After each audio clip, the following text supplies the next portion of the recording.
Hello बच्चों, स्वागत है आप सबका हमारे इस नए वीडियो में। आज के इस वीडियो में हम बात करने वाले हैं 11th में जो आए हैं, अभी जो 10th बोर्ड एग्ज़ाम पास किए हैं और 11th में आने वाले हैं, हम उन बच्चों के बारे में बात करेंगे। जी हाँ, जो बच्चे अभी 10th का एग्ज़ाम दिए हैं, सबका रिजल्ट तो आ ही चुका है। अब नंबर कैसा भी हो, किसी बच्चे का बहुत अच्छा नंबर आया है, जो कि आया है सच में 10th में बहुत अच्छे रिजल्ट आए, बहुत अच्छे नंबर दिए गए हैं। 500 में 492 हाईएस्ट है। आप समझ रहे हैं कहाँ जा रहा है कंपटीशन। 500 में 492 नंबर लाना कल्पना भी नहीं कर सकते आप, लेकिन आ रहे हैं, कोई बात नहीं और अच्छी बात है, बच्चे को लाना चाहिए। तो बहुत अच्छे रिजल्ट आए हैं, लेकिन कुछ बच्चे ऐसे हैं जिन्होंने मेहनत किया लेकिन उसका नंबर नहीं आया उस तरह से। तो आपको निराश बिल्कुल नहीं होना है। 10th का नंबर आपसे 2 साल बाद कोई नहीं पूछेगा, कोई नहीं पूछेगा। जी हाँ, सच में कोई नहीं पूछेगा। अब बारी है 11th में आने की, और यहीं पे सबसे डिफ़िकल्ट सिचुएशन आता है कि आपको अब एडमिशन लेना है और आपका ऑनलाइन रजिस्ट्रेशन का डेट, ऑनलाइन अप्लाई करने का डेट 8 अप्रैल से लेकर के 18 अप्रैल तक, 8 अप्रैल से लेकर के 18 अप्रैल तक है। तो आप सब लोग जाइए ऑनलाइन कराइए। 8 अप्रैल से 18 अप्रैल तक इसका ऑनलाइन का डेट है। और हम जो मुद्दा लेकर के आए हैं, हम जो बात आपको कहना चाहते हैं, वो बात ये है कि आप अपना जब सब्जेक्ट चूज करें कि हमें, पहली बात तो हमें आर्ट्स लेना है या साइंस लेना है या कॉमर्स लेना है। आर्ट्स, साइंस, कॉमर्स आप जब चुनते हैं तो क्या क्राइटेरिया रखते हैं? अपने आप से सवाल पूछिए कि हम आर्ट्स क्यों ले रहे हैं, हम साइंस क्यों ले रहे हैं, हम कॉमर्स क्यों ले रहे हैं। देखिए, कोई भी सब्जेक्ट आसान नहीं है और कोई ऐसा सब्जेक्ट नहीं है जिसका आगे स्कोप नहीं है। आप ध्यान फिर से सुनिए, तीनों जो स्ट्रीम है, चाहे वो आर्ट्स हो, साइंस हो, कॉमर्स हो, वह इक्वली इम्पोर्टेंट है, इक्वली डिफ़िकल्ट है, इक्वली अपॉर्चुनिटी है सब में। जी हाँ, मैं एकदम ईमानदारी से कह रहा हूँ आपको, मैं कोई लाग लपेट की बात नहीं कर रहा हूँ। आप कोई भी चुने, प्लीज़ आप इस बात को ध्यान दीजिए। अगर आप यहाँ फैसला लेने में अगर आप अच्छे से नहीं लिए तो फिर आपका पूरा साल, 2 साल बर्बाद हो जाएगा। और ये 2 साल सबसे इम्पोर्टेंट है, फिर ये लौट के कभी नहीं आएंगे, कभी नहीं आएंगे। समझ गए बात? तो आप ऐसे नहीं ले लेंगे भेड़ चाल में कि चलो सब साइंस ले रहा है तो हम भी लेंगे, चलो कोई आर्ट्स ले रहा है तो हम भी लेंगे, कोई साइंस ले रहा है तो हम भी लेंगे। आपको सवाल करना है अपने इंटरेस्ट के हिसाब से। जो बच्चे यूं ही पढ़ रहे हैं, कुछ भी ले ले, उसकी बात हम नहीं कर रहे हैं, हम सीरियस स्टूडेंट की बात कर रहे हैं जो आगे पढ़ना चाहते हैं। अपने आप से सवाल पूछे, या आप सबके पास फ़ोन है, आज के दिन में सबके पास फ़ोन है।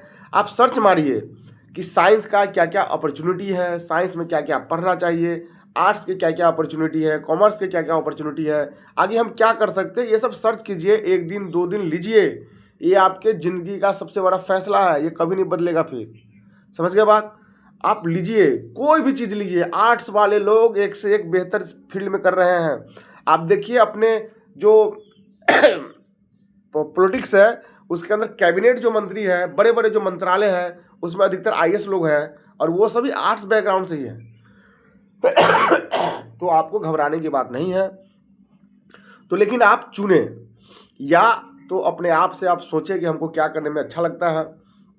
नहीं तो आप किसी से नहीं पूछ देंगे कि भाई हम क्या ले, बताओ तू क्या ले रहा है, हमें भी बता दो। आपके नज़र में जो ऐसे लोग हैं जो सही में कंपटीशन की तैयारी किए हैं, जो आगे हायर स्टडी किए हैं, आप उनसे पूछे, सबसे ना पूछे। पहली बार, अगर मान लीजिए आपने चुन लिया हमें साइंस लेना है, आर्ट्स लेना है, कॉमर्स लेना है, तो हम आगे इस बात में साइंस के बारे में बात करें, क्योंकि हमें आर्ट्स और कॉमर्स की उतनी नॉलेज खुद ही नहीं है, तो हम उस पर ज़्यादा ज्ञान आपको नहीं दे सकते हैं।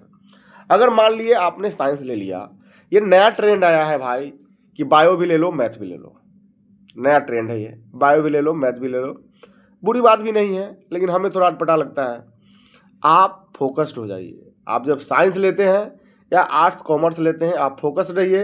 अगर आपको, देखिए, आपको पता होना चाहिए कि भाई जब हम बायो लेंगे तो इसके क्या क्या स्कोप है, अगर हम मैथ लेते हैं तो इसके क्या क्या स्कोप है, आपको पता होना चाहिए सब्जेक्ट में क्या क्या चाहिए। तो आप इसको समझिए। और दूसरी बात, बायोलॉजी, आदमी सोचता है चलो मैथ नहीं आता, बायो ले लो, बायो ले लो, जैसे लगता है बायो हलवा है, खा लो सीधा। अरे भाई, बायो लेने के लिए मैथ चाहिए, आप इस बात को क्यों नहीं समझते हैं?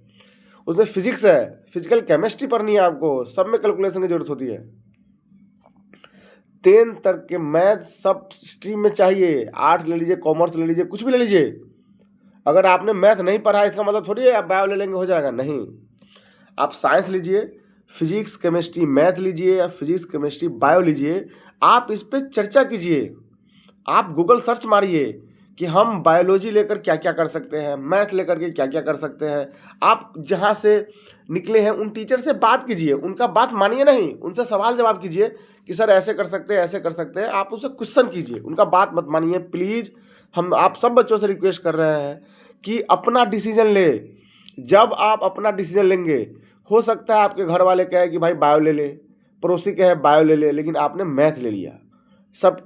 सबके मना करने के बावजूद अगर जब आप मैथ लेंगे तो आपका डिसीजन है वो, आप उस डिसीजन को फुलफिल करने के लिए दिन रात मेहनत करेंगे।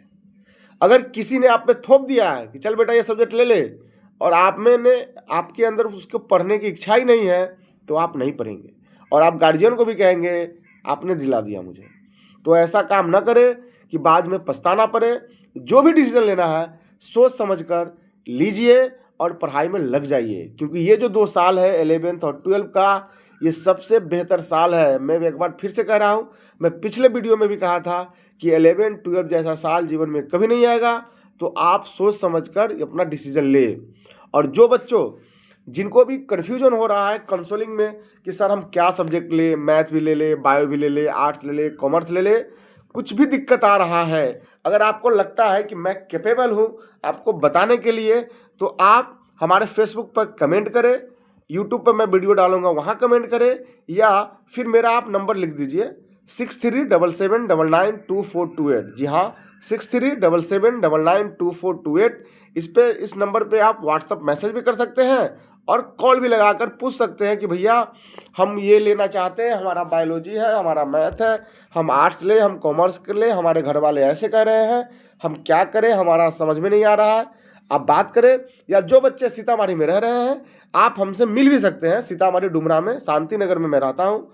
आप हमें मैसेज करें, हमें कॉल करें, आप हमसे मिले, बातें करें और अच्छा डिसीजन लें, ताकि आप 2 साल आपको पढ़ने में मज़ा आए।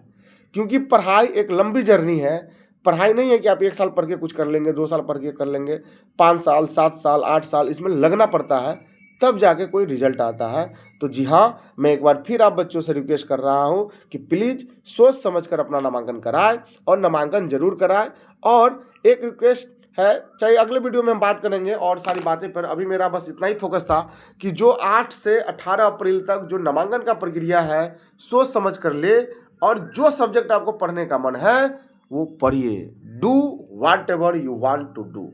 समझ गए बात? धन्यवाद।